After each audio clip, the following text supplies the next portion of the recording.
At the base of an unpredictable peak, a local guide delivered a specific warning.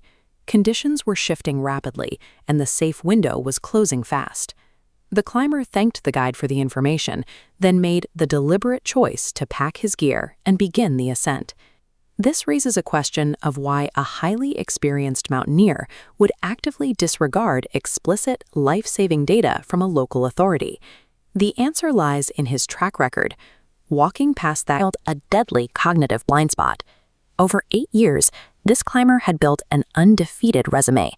Every attempt resulted in a summit, earning him the nickname the Closer for his ability to finish climbs in punishing conditions. That reputation became his greatest liability. Constant success eroded his reliance on data, replacing caution with a sense of instinctual certainty. By his 9th year, he had stopped checking weather reports thoroughly or consulting the local experts who understood the terrain.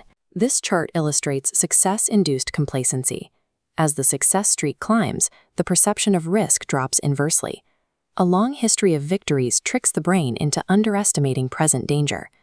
On this ascent, the climber moved with the momentum of his own ego, disregarding the actual weather conditions of the mountain. For the first 2 hours, the ascent proceeded perfectly. The skies were clear, and he maintained a strong, effortless pace. These ideal conditions acted as confirmation bias. Every easy step validated his decision to ignore the guide, reinforcing his belief that his instincts were sharper than the forecast. Without warning, the environment violently turned on him. The temperature plummeted, and heavy, blinding snow reduced his visibility to absolute zero. The guide's precise prediction had materialized. The climber was now physically trapped, too far up to safely descend, and too far from the peak to justify continuing. The storm became the violent, physical manifestation of his arrogant miscalculation. Instead of retreating, he spent the next 40 minutes pushing further upward into the wind. Retreating forced an admission that his 8-year streak relied on luck instead of infallible skill. That refusal to turn back led to total strategic collapse. He failed to reach the summit and found himself fully exposed in the storm. He dug a trench into the snow with his bare hands and spent 11 hours trapped inside, waiting to see if rescue teams would reach him before hypothermia did. He survived the night, but the ordeal cost him 2 of his fingers to frostbite. His physical entrapment in the freezing ice was a direct consequence of his mental entrapment in his own ego. Lying in a hospital bed weeks later, looking down at his heavily bandaged hands, he reached a stark realization.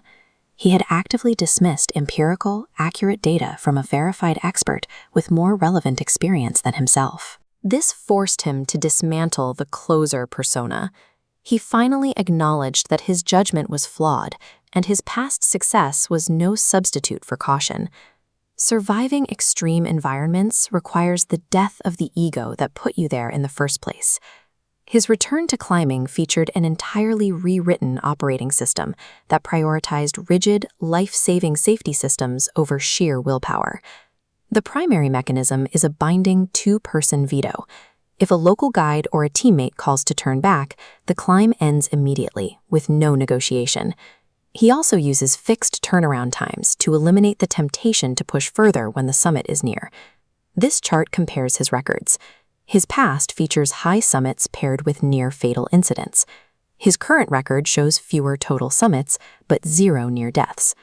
True long-term strength is engineered through rigid safety systems and the humility to listen.